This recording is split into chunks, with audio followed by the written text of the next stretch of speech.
नमस्कार, आप देख रहे हैं पंजाब केसरी राजस्थान और आपके साथ हूं मैं सौरभ दुबे।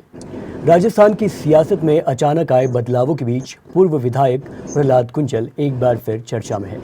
कभी भाजपा के तेज तर्रार नेता रहे गुंजल अब कांग्रेस के मंच से न केवल भाजपा की आलोचना कर रहे हैं बल्कि लोकतंत्र और संविधान को लेकर गंभीर भी सवाल उठा रहे हैं। नरेश मीणा की रिहाई से लेकर व्यक्ति पूजा बनाम राष्ट्रवाद तक गुंजल खुलकर बोल रहे हैं। आज हम उनसे सीधे जानेंगे कि उनके सियासी फैसलों के पीछे की सोच क्या है और क्या उनकी नई पार्टी कांग्रेस उनके विचारों से मेल खाती है। प्रहलाद जी, सबसे पहले पंजाब केसरी राजस्थान में आपका बहुत बहुत स्वागत है। सीधा सवाल से शुरू करेंगे। धन्यवाद आपका। सबसे पहला नरेश मीणा से जुड़ा हुआ। आपने नरेश मीणा की रिहाई की मांग को लेकर अनिश्चितकाल धरने की चेतावनी दी है। इनमें प्रहलाद गुंजल को कांग्रेस पार्टी का किस हद तक समर्थन मिल रहा है? देखिए, मैं बोल रहा था, इसका मतलब ही कांग्रेस पार्टी बोल रही थी। पार्टी में व्यक्ति मिलकर ही निर्णय लेते हैं। मैं जब बोल रहा था तो कहीं न कहीं पार्टी के शीर्ष नेतृत्व से बात करके ही बोला हूंगा।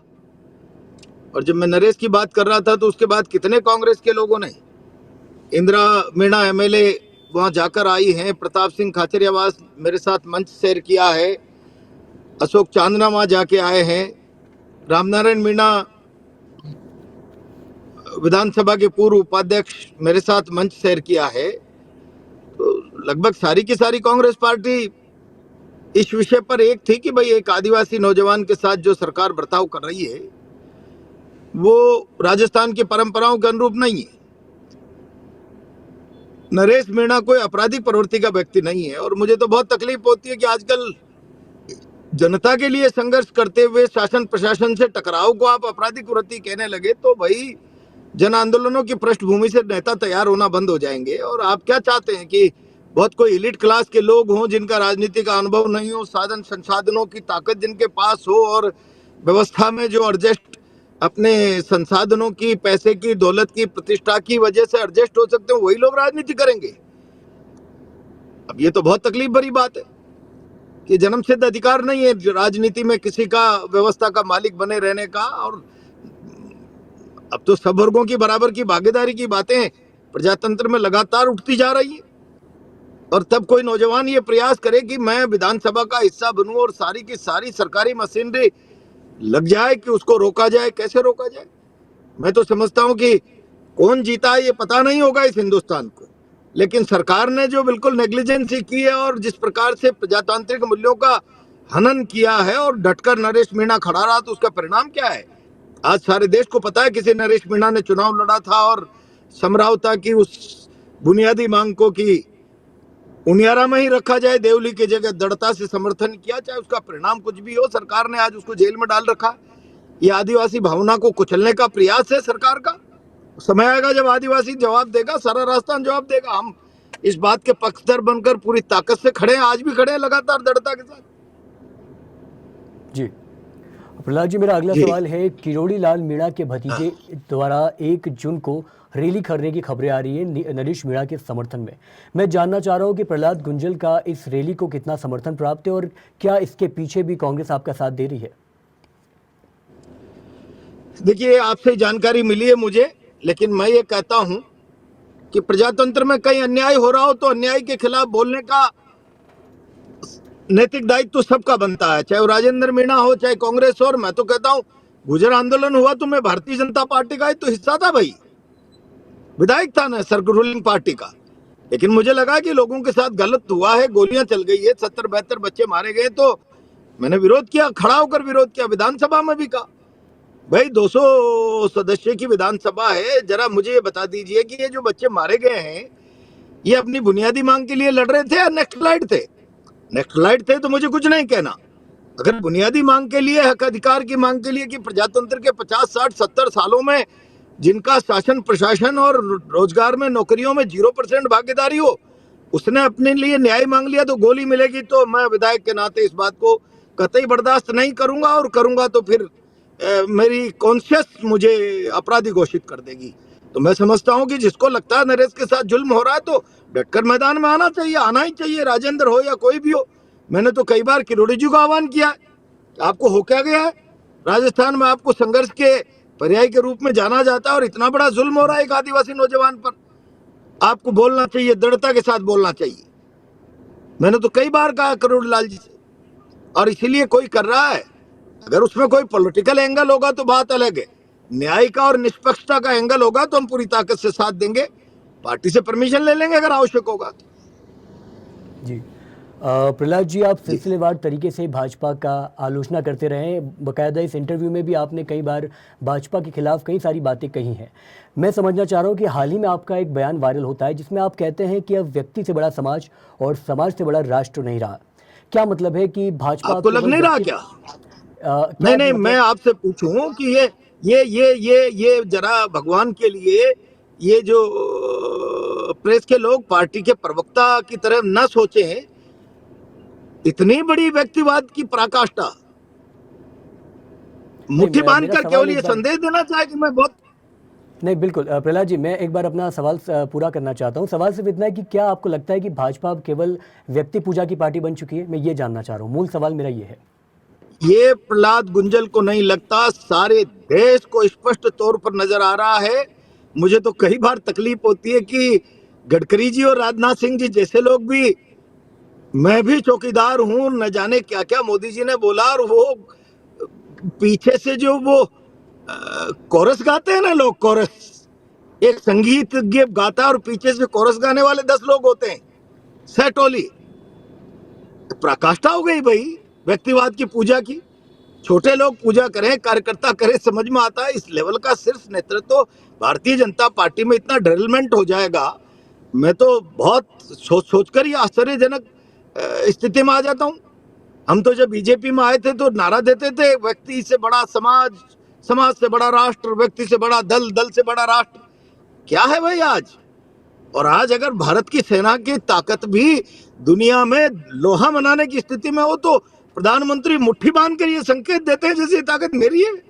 अरे भाई, आज आप प्रधानमंत्री आप बने हो। आज भारत 50 सालों से चल रहा है, और वहां से चला है जहां हमारे पास गुलामी की विरासत की परेशानियां और चुनौतियां छोड़कर अंग्रेज गए थे। तब 200 करोड़ के पहले बजट से जवाहरलाल नेहरू ने और गांधी जी ने और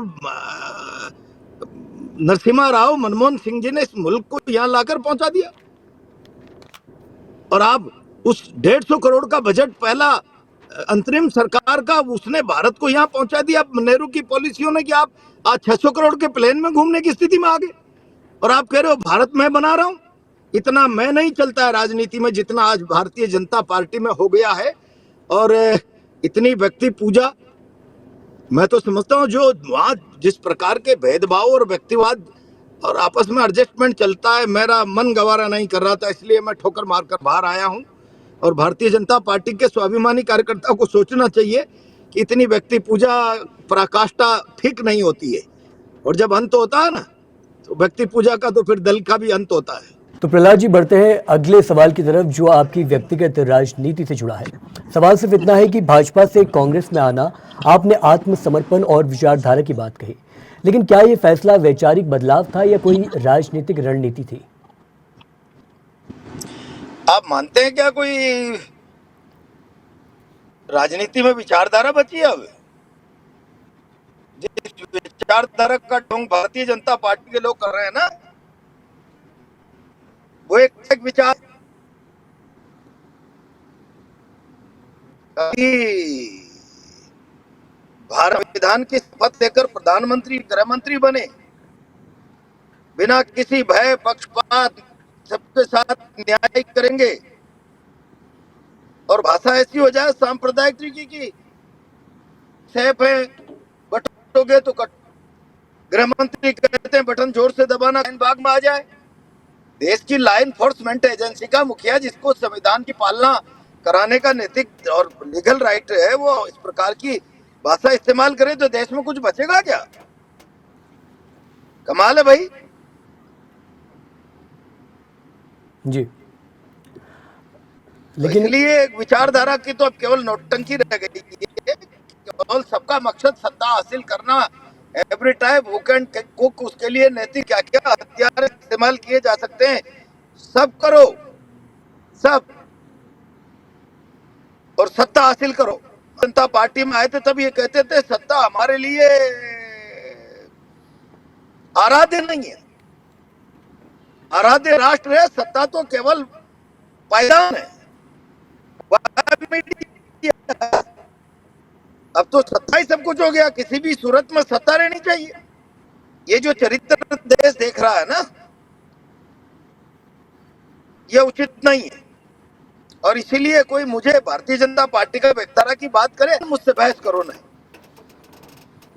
जी प्रहलाद जी, लेकिन एक सवाल बार बार जो पूछा जा रहा है वो ये है कि आप अपने आप को कट्टरवादी हिंदू बताते हैं और जो भाजपा की विचारधारा है वो भी इससे मेल खाती है, लेकिन कांग्रेस की विचारधारा वही सेक्युलर की है। तो क्या आपको कॉम्प्रोमाइज करना पड़ा? क्या वो चीज रही जिसकी वजह से आप कांग्रेस में शामिल हुए और अपनी कट्टरवादी विचारधारा को आपने रखा? मैं आपसे सवाल पूछ रहा हूं कि 1995 पे हिंदुत्व पर सुप्रीम कोर्ट ने जो फैसला दिया उसको पढ़ा है क्या आपने? नहीं, आप बताइए, आप हिंदुत्व क्या का कह रहे हैं? मतलब कट्टरता नहीं है, हिंदुत्व सहिष्णुता है, कल्चर है, संस्कृति मात्र नहीं है, जीवन पद्धति है, संस्कार है, मूल्य है जो सबको समाहित करने की चलने की क्षमता रखता है। वासुदेव कुटुंबकम जब हम नारा देते थे ना आदि अनादि काल में, तब केवल एक परिवार नहीं, राष्ट्र नहीं, समूची दुनिया हमारा परिवार है। अब उस सारी दुनिया में तो फिर मुसलमान भी है, हिंदू भी है, यहूदी भी है, ईसाई भी है। ये कोई नया फार्मूला राष्ट्रीयता का निकाल दिया हो विचारधारा का, हिंदुत्व का, तो मैं नहीं जानता। लेकिन मैंने तो कई बार कहा जरा चुनाव में भी, बिरला जी आओ सनातन पर, हिंदू पर मुझसे बहस करो ना। हिंदुत्व का मतलब सहिष्णुता है, कट्टरता नहीं है, अराजकता नहीं है। हिंदुत्व का मतलब गंगा जमनी तहजीब की परंपराओं का पोषक है। इसका मतलब है अनेकताओं में एकताओं की संस्कृति को पाल पोस कर बड़ा करना। जी इसलिए संस्कृति की परिभाषाएं भी अपने हिसाब से बदलकर देश को धर्मांधता में ले जाए। अब्राहम लिंकन और कार्ल मार्क्स ने कहा भाई ये अफीम का नशा 24 घंटे में उतर सकता है, धर्म का नशा पीढ़ी होता है। क्या ये पकड़ में आ गया क्या? पीढ़ियों तक जो नशा चलता है बीजेपी के, और बहुत देर बाद जब देश का नशा उतरेगा तो मैं कई बार कहता हूं एक बार और मोदी जी जीत जाए, 3-4 बार की मोदी शाह की जीत में भारत हार जाएगा। और इसलिए सबका मकसद भारत है। बीजेपी और संघ के लोग कहते हैं भारत फर्स्ट, फिर भारत जीता जागता राष्ट्र पुरुष है जो सभी धर्म, संस्कृतियों और विविध प्रकार की कल्चर से मिलकर बना हुआ है, परंपराओं, रीति रिवाजों से। भारत को एक धर्म विशेष का राष्ट्र थोड़ी है, जीता जागता राष्ट्र पुरुष है। और उस राष्ट्र पुरुष में सब कुछ समाहित है, सब कुछ। परंपराओं का सत्यानाश कर रहे हैं धर्मांधता के नाम पर, और इसलिए मुझे बड़ी तकलीफ है। देश जी को एक दिन जागना होगा, समझना होगा। जी प्रहलाद जी, यहाँ मैं आपको और दर्शकों को एक बात स्पष्ट कर देना चाहता हूँ कि हमारे द्वारा पूछे गए एक एक सवाल आपके बयानों से निकले हुए सवाल है, आपके कथन से निकले हुए सवाल है, और इसी के साथ मैं अपने आखिरी और अंतिम सवाल की ओर बढ़ता हूँ। सवाल सिर्फ इतना है कि भाजपा में रहते हुए आपने कांग्रेस पर कई गंभीर आरोप लगाए हैं। जब आप खुद कांग्रेस में शामिल हो चुके हैं तो क्या आपके विचार बदले या पार्टी की नीतियों में कुछ ऐसा दिखा जिससे आप प्रभावित हुए? ये आखिरी सवाल होगा जी। आपने राहुल गांधी की भारत जोड़ो यात्रा नहीं देखी क्या? मुझे थोड़ी किया, बिना एक अकेले आदमी के प्रयास से अब की बार 400 पार को भारत ने अंगूठा दिखाया है। सबको साथ लेकर चलना, सबको जोड़कर चलना, भारत का ज्ञान करना, पैदल पैदल चलकर इस मुल्क की हालात परिस्थिति को समझकर सत्ता में आए तो उस अनुरूप काम करना। मैं समझता हूं कि ये नीतियां अपने आप में देश हितैषी नीतियां हैं, इनमें मुझे ढकोसला नजर नहीं आता है। और भाजपा पार्टी अब प्रोपेगेंडा जी और इसीलिए मैंने कहा है विचारधारा बदलने क्या है। मैं अपने धर्म को, मत को, परंपरा को, कल्चर को मानना दृढ़ता से परंपरा पे चल। और कांग्रेस में ये कहाँ मनाही है कि जो हिंदू मत मतांतर को, संस्कृति को, तहजीब को, परंपराओं को मानने वाला कांग्रेस का हिस्सा नहीं रहेगा? किसने कहा? ये राम के नाम का व्यापार करने वालों को पता नहीं है? गांधी ने तो मरते समय भी हे राम का उच्चारण किया था। आखिर गांधी के विचारों का पोषित राजनीति कांग्रेस पार्टी। इसलिए यह कहना कि इसमें जाने का मतलब हिंदुत्व से हट जाना, मैं समझता हूँ ये बेबुनियाद बात है। और ये तो भारत पार्टी में बहुत सारे छोटे छिछले लोग हैं जो हल्की बातें करके इस पर जनता को भ्रमित करने की चेष्टा करते हैं कि बीजेपी का मतलब हिंदुत्व और कांग्रेस का मतलब तुष्टीकरण, धर्मनिरपेक्षता भारत की परंपरागत पहचान है। और मैं तो, अगर आप धर्मनिरपेक्षता को नहीं मानते तो इस मुल्क ने सदियों तक पढ़ा है कि अनेकता में एकता विशेष मना करे प्रधानमंत्री, हम नहीं मानते। भारत गंगा जमनी तहजीब का, परंपराओं का राष्ट्र है, जरा मना करे गृह मंत्री मानते इस गंगा जमनी तहजीब को। हम तो एक ही डर्रे पर चलने वाले लोग हैं, तब देश अपना निर्णय करेगा, बुद्धिजीवी खड़ा होगा। जी, बहुत बहुत शुक्रिया प्रहलाद जी, आप हमारे साथ जुड़ने के लिए, पंजाब केसरी राजस्थान से अपनी बात रखने के लिए। मैं आपको यहाँ बताना चाहूँगा कि हमारे द्वारा पूछा गया है कि एक सवाल वो सवाल थे जो जनता के मन में सवाल थे और जो दर्शक पूछना चाहते थे आपसे। आपने बाकायदा ही काफ़ी सही अंदाज में उन सभी सवालों का जवाब दिया और आपका बहुत बहुत धन्यवाद पंजाब केसरी राजस्थान से जुड़ने के लिए। बाकी दर्शकों के लिए मैं कहना चाहूँगा कि पंजाब केसरी राजस्थान लगातार राजस्थान से जुड़ी तमाम छोटी बड़ी खबरें आप तक पहुँचा रहा है। देखते रहिए पंजाब केसरी राजस्थान। नमस्कार।